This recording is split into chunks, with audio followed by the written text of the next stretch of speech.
Buenas tardes amigos de YouTube, saludos a un nuevo video, soy Gael, soy el reparación de lavadora aquí en Monterrey. En este video estoy dando mantenimiento a la lavadora Whirlpool, pero mi cliente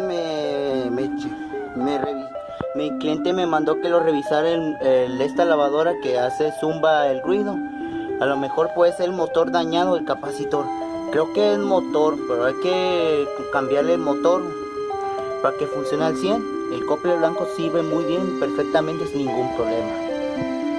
Es el motor de 2 velocidades, aunque tengo desarmada la tina y todo. Es más, mi cliente lo está restaurando el chasis con la pintura.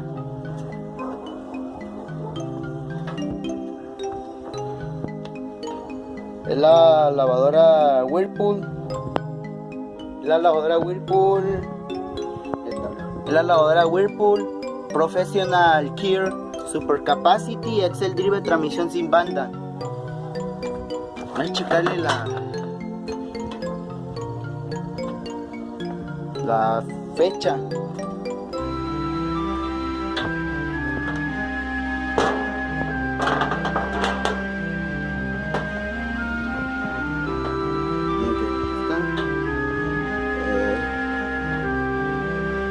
El 17 de enero del año 2005, fabricado del 17 por 17, fabricado la lavadora Whirlpool Professional Care, fabricado fecha 17 de enero del año 2005.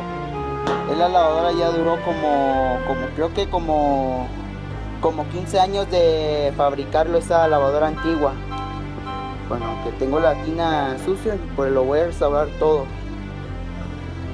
Bueno, voy a limpiar la tina, pero tengo un poquito ácido. Voy a echarle el ácido para que se quite el sarro.